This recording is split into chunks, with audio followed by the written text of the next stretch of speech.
ভগবান পুরী থেকে 350 কিলোমিটার দূরে এসছেন, বাংলায় ঢুকেছেন। আমরা তাকে স্বাগত করতে, দর্শন করতে এসেছি, সৌভাগ্যের ব্যাপার। তো আজ এই যে পবিত্র ক্ষণ, যেটা অক্ষয় তৃতীয়ার দিন, সেদিন প্রভুর মন্দির উদ্বোধন হয়েছে। ভারতবর্ষের কোণে কোণে হাজার হাজার মন্দির ছড়িয়ে আছে, হচ্ছে, আরও হবে। মানুষের মনের মধ্যে ভক্তির জাগরণ হচ্ছে, মন্দিরও বাড়ছে।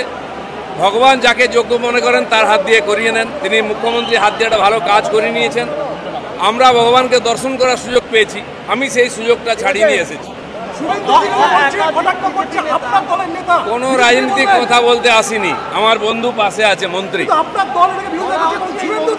ভগবানের বিরোধিতা কেউ করতে পারে না।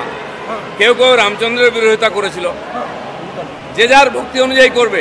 ভগবানের সঙ্গে ঝগড়াও নেই, বিরোধিতাও নেই। সরকারের তরফ থেকে এই অনুষ্ঠান হয়েছে।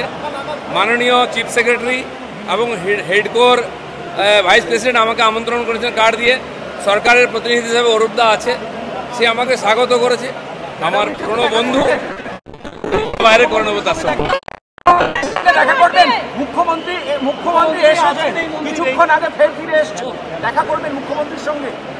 উনি যদি ডাকেন যাবো, উনি আমাদের মুখিয়া, ওনার হাত দিয়ে মন্দির প্রতিষ্ঠা হয়েছে। আচ্ছা দিলীপ দা, এই যে আপনি এলেন, এই স্বাগত, এরপর পার্টি যদি আপনাকে ফোকাস করে বা সাইড করে, কি করবেন, কি বলবেন? এখানে আমি পার্টি করতে আসিনি, আমি ভগবানের কাছে এসেছি। এখানে পার্টি নাই। যারা বুঝতে পারবে না, ভগবান তাকে সুবুদ্ধি দিক। হিন্দু মুসলিম নিয়ে যা চলছে, এই মন্দির কি বিশেষ বার্তা?